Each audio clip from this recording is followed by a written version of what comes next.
stuff on the color printer. And it's the board presentation calendar, so I can send out the emails. It's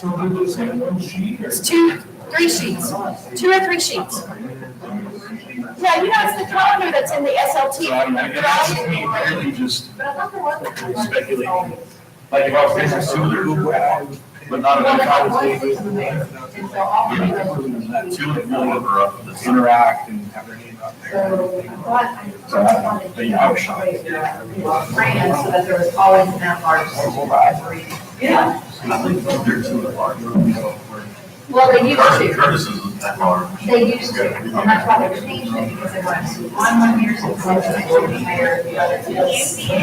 So my understanding, you should have more, maybe one, maybe. I don't know who might this. No, but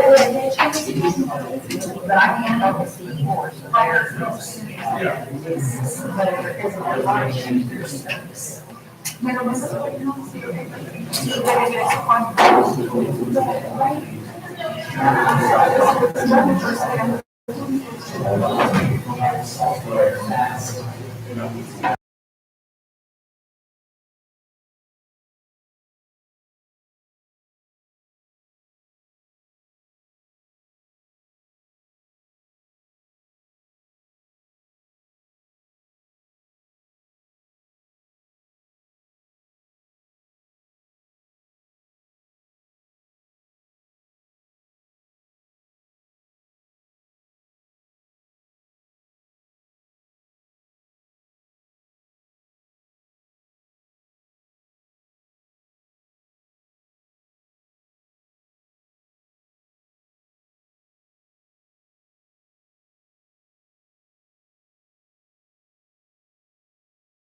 at the release after the taper is released, and then we do a public hearing.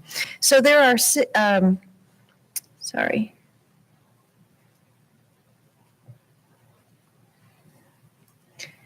There are 7 sections to the annual report, and the first is the Texas Academic Performance Report, otherwise known as the TAPER, and this is for the 2017 and 18 school year. And so in this first section, you'll have the district and each of the campus TAPERs. The second part of the annual report is the PEIMS Financial Standard Report, and this is from 2016-2017, and it's the financial actual report that is located on the TEA website. And once again, this is for the district and each campus in the district. The 2017-18 district accreditation status, once again, this is located on the TEA website.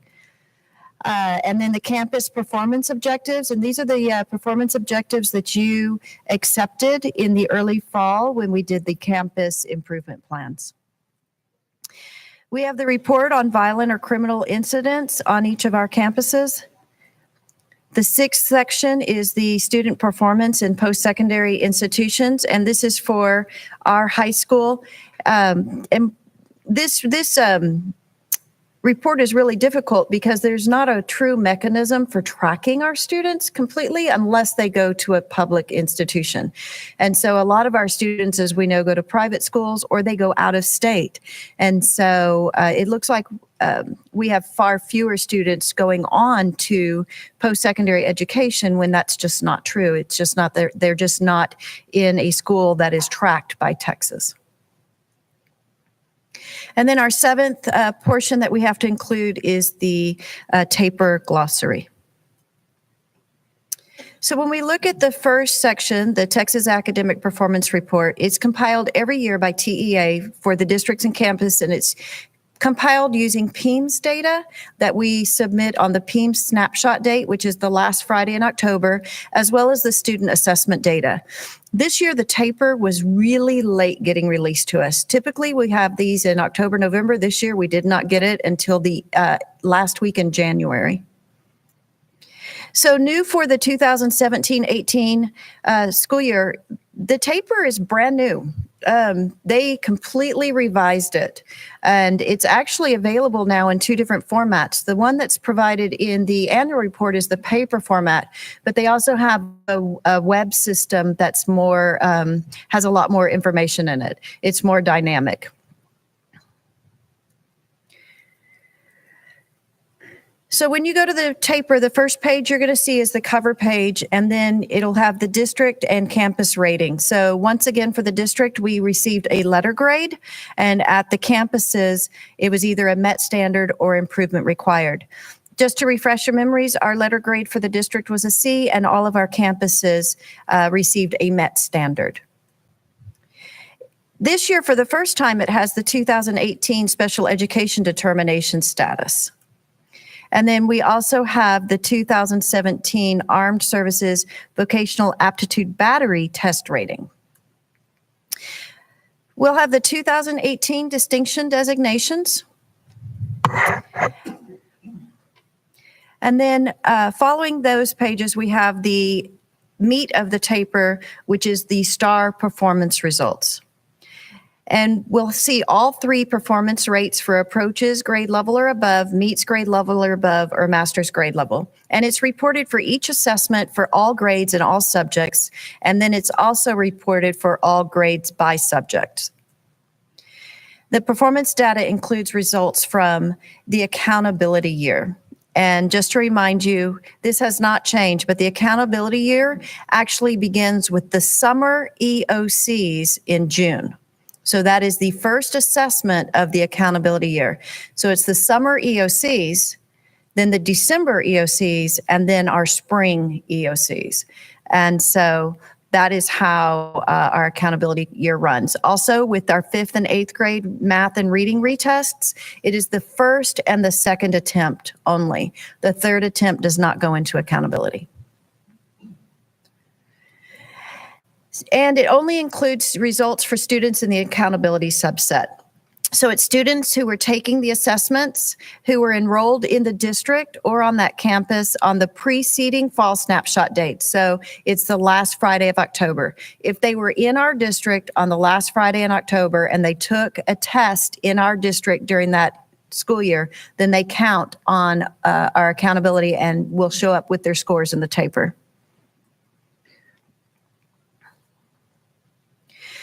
So we have the school progress, which we've known as academic growth. It'll have performance of prior year non-proficient students. So students that did not pass last year, how did those students do? Student Success Initiative performance, which is 5th and 8th grade. And then our bilingual education, English as a second language performance measures.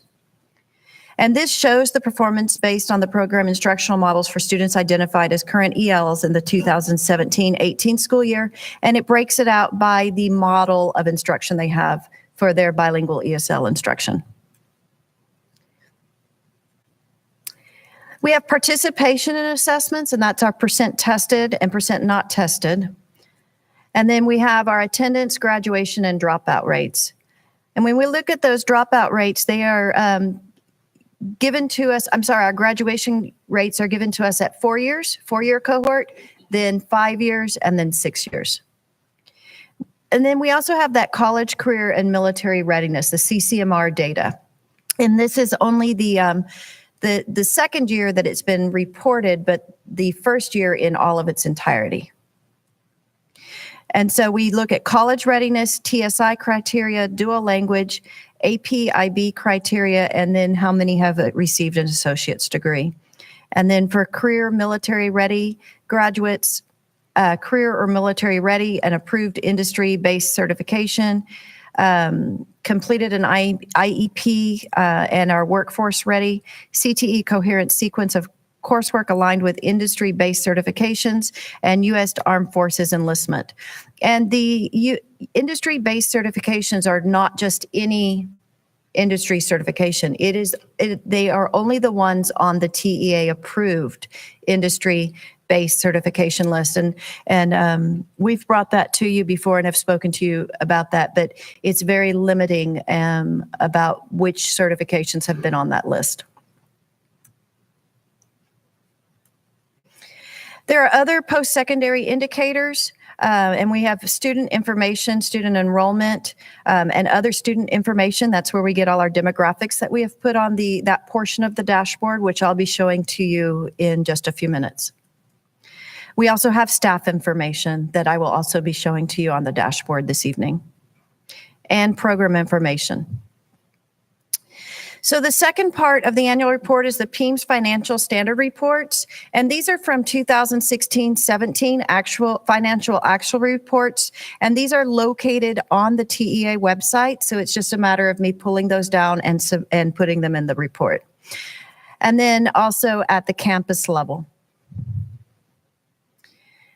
The 2017-18 district accreditation status, and each year TEA assigns one of 4 accreditation statuses to each district in the state, and we are accredited. And then the campus performance objectives, these are part of the campus improvement plans, and each CIP includes performance objectives based on data analysis and needs assessment, and they have to periodically measure progress towards the performance, and these were approved by the board in the fall. And they are posted on our district website and are available for review also at central office, but I've also included them in the back pages of the annual report. So the fifth part is the report on violent or criminal incidents on our campuses. And we have to look at the number, rate, and type of violent or criminal incidents that occurred on each campus and as part of the Safe and Drug-Free Schools and Communities Act. So the district report for the 2017-18 school year is also, it's in part 5 of the back pages of the annual report. Student performance in post-secondary institutions, and once again, I alluded to this earlier, but it's difficult for us to track this because it's only those who are able to be tracked by the Texas Higher Education Coordinating Board. And its student performance is measured by the grade point average earned by the 2015-2016 high school graduates who attended public 4-year and 2-year institutions of higher education in the fiscal year 2017. So for each student, the grade points in college level semester credit hours earned by students in fall 2016, spring 2017, and summer 2017 are added together and averaged to determine the GPA. And then the very last section is the TAPER glossary, and it provides definitions and describes the methodologies and lists sources for each data point in the TAPER.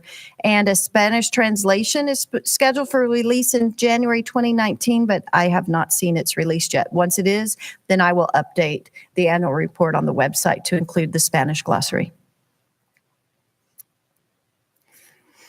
So the district TAPER is posted on the district's website. We posted it up there within a week of getting it. Paper copies are available at the campus and the district offices as needed. And for any questions, I urge the public to contact me, and here is my contact information. So now I want to take you to our dashboard where we have compiled the TAPER results so that it will have easier viewing for our public. And the first part of the TAPER that we've published is the staff information. And so in the 2017-18 school year, you can see that we had 853.1 staff members. And then staff by job type, the majority are professional staff. And then we have our auxiliary staff and then our educational aides. And then the next one goes through the state comparison of what the percent is of teachers in the district. So the district is the blue, the state is the red, our professional support, campus administration, and district administration. So you can see that we are very close to the state in the percentages. This is our ethnicity breakdown of our teachers. And so the majority of our teachers are white, with the next largest majority being Hispanic. We have 76% of our employees are female and 23.6 are male. And for teachers, our highest degree held is the bachelor's, and then we do have about 30% of our teachers that hold a master's degree. And then our years of experience, I always find interesting. So we have 32% of our teachers with 11 to 20 years and 32% of our teachers with 1 to 5 years. So we're a pretty well-rounded group, 22% with 6 to 10 years. Those that first year, 0 years experience, in this last school year, we had 3.6%. And then our average number of students per teacher is 16.2. And then our average class size is here. This is for our elementaries and then our secondaries. And then average years of experience is 10.2, and average years of experience with LEISD is 5.4. And then here's our average salaries for our teachers and by position type, and then our turnover rate for 17.5% as compared to the state at 16.6%.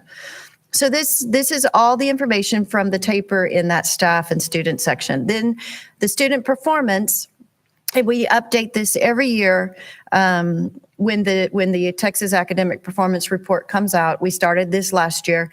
And this graph, we've already presented the information to you, but now it's on the website in our dashboard. And just to remind you that when we get to these, this is for our 3rd grade snapshot. It shows reading and math for all of our subgroups, but we can slide here by pushing this arrow button, and it'll take us to the other grade levels. Or we can use the drop-down arrow if we want to go to a specific subject or grade level. So we have all of our information that was available in the annual report in the graphics. Then we also took the 4 annual reports from the 4 years, and we did an analysis of how we've done each year. So you can see that we have had some growth in 8th grade reading and 4th grade reading, 7th grade reading, and 6th grade reading, but we did see a decline in 5th grade and 4th grade reading. I'm sorry, thank you. 3rd grade, yellow. And then we can toggle down to the math performance across the years, the writing performance, science performance, and our social studies performance. And that's at 3rd and 8th grade. And then we have the same types of charts available for EOC, looking at a comparison to the state, the district, and then our ethnicities at each of the EOCs that we're required to give, and then the 4-year analysis. And then we do what's called star summed across all grade levels. So we take every test that's given in math or reading, and we sum it across the grade levels. And the first chart is the Met Standard approaches by ethnicity, and then meets and masters. And then how we did across the 4 years.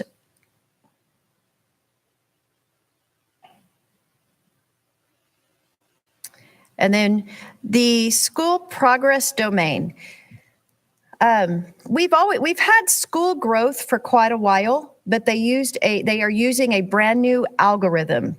So we can only show it for the 2018 assessments. So we do not have a true analysis over all the years for this. And so it's a brand new algorithm that was introduced this school year.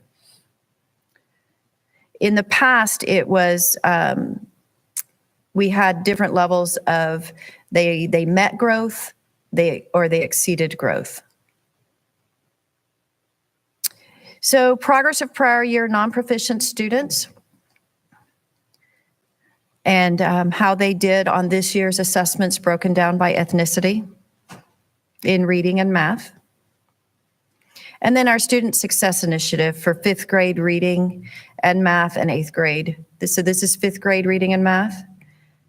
And we have 8th grade reading and math by ethnicity. And this is the students that met that approaches mark on the first administration. And then how are our English language learners doing? So this shows you at approaches or above for the different modes of instruction. All of our English language learners, those that are in our bilingual ed dual 2-way, bilingual ed dual 1-way, English as a second language, ESL content and ESL pullout. So this is at the approaches or above, the meets are above, and masters. And then STAR participation, right at about 100%. We have a few in special, we dropped off in special ed to 99%, but that's pretty common every year. Those are our most at-risk students health-wise as well. So that is the first page of the student performance, and it's such a big report that we break it up into 2 parts. This one, we start talking about the attendance rate, which we have a really high attendance rate in the district, and you can see across the different ethnicities, we do not see any disparity there. And then our annual dropout rate. So our highest ethnicity-wise is our ELL students at 1.7%. But overall, all students was 0.5%.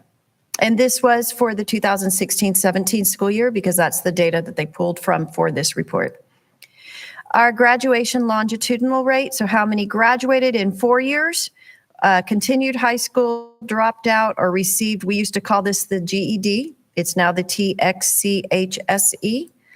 And then our 5-year and our 6 years. And then high school plan, we still have that recommended high school plan and distinguished academic plan. And then we have the foundation high school endorsement and the foundation high school distinguished. So we're still running both of those graduation plans. So here is how we did across the years on the students that received that higher level graduation plan. College-ready graduates across our ethnicities and those percentage of students that are deemed college-ready. And then college and career military-ready graduates across the ethnicities. And then we have our CTE coherent sequence of courses across the 3 years, starting from 2014. For all of our ethnicities for the different subject areas. And then across the years, and I'm really proud of this graph because you can see an upward trend. And then our AP results are at or above criterion. And that's a 3 or higher. And then here are our results at or above criterion.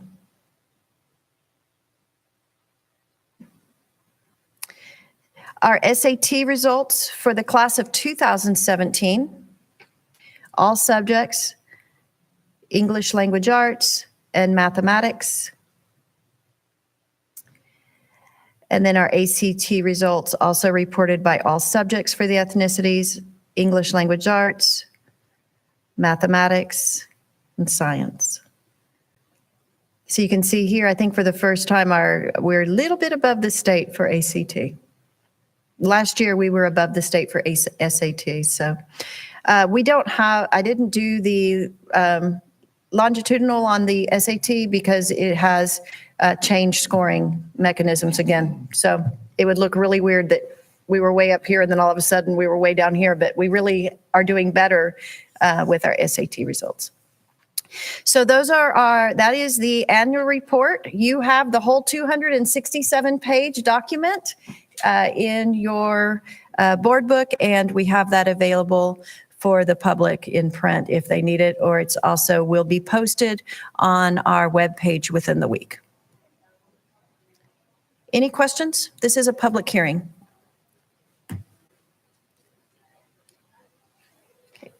Ms. Mick, I got one quick question. I was just looking through these results since we received in board book.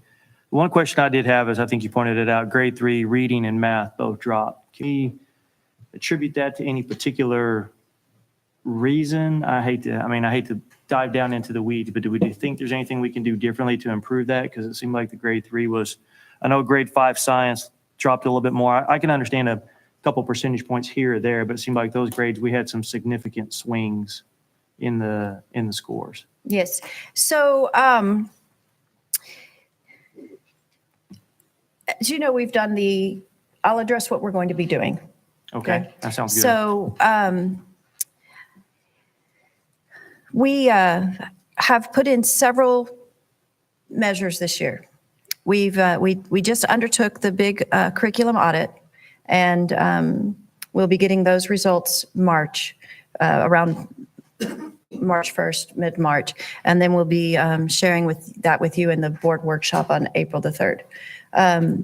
But we've already started, once we started the audit, when we were preparing the documents that they were asking for and looking at what we were doing, it really made us reflect. And so we've put a lot of things into place already.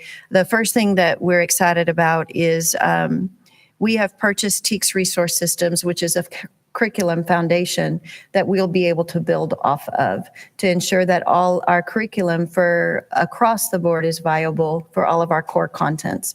Now, we're still going to have to work on elective programming and building that curriculum, but this is going to give us the foundation of what we would call our understanding by design stage 1 and stage 2. And we can get much quicker on developing the exemplar lessons and model activities for the teachers. And we think that is a huge step in the right direction for us to be able to provide that. it was taking us much longer to write the curriculum in all of our core areas than we know is best for our students and our teachers. And so we've also purchased text guides, which will be rolling out next year as well, which is activities to support the curriculum, and that our coordinators will be able to include in those activities and lessons in the purchased TEKS Resource Systems curriculum. We have also started a big focus on data and how we look at data.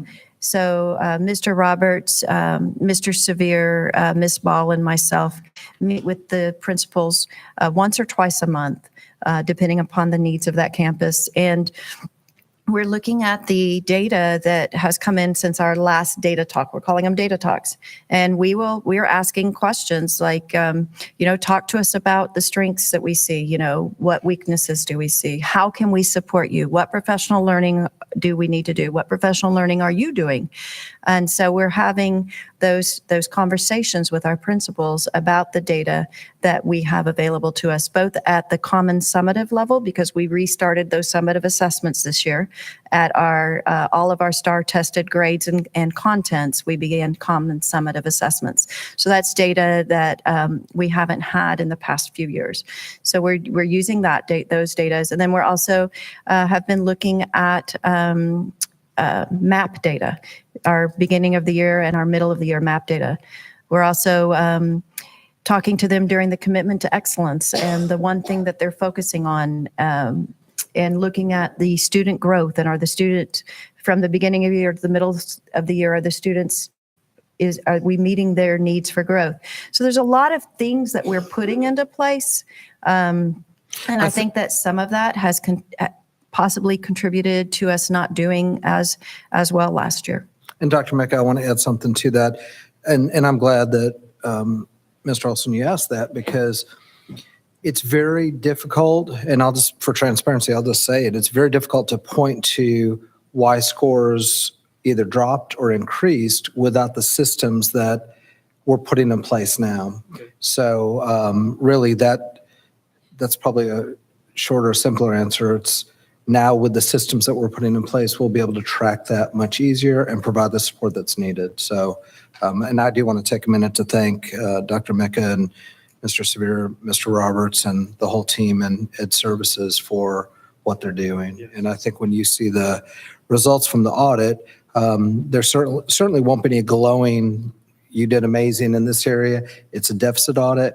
But what's impressive is the work they've already started before getting the full audit back, because we do have some preliminary results and they're already on it. So anyway, moving in the right direction, but I do appreciate that question. Yes, thank you. Any other questions? Yeah, so any other questions from anyone in the audience that heard the audit presentation? All right. Well, with that, I guess we will, so any citizen input around that? All right, so we will adjourn the public hearing right at 6:30. Thank you, Dr. Mecca. We need to make a motion first. Oh, that's right. Sorry. So, wait. So, the public hearing. And it's second? Second. All those in favor? Motion passes. Okay. Now it is we'll adjourn at 7:31. at 6. 6:30.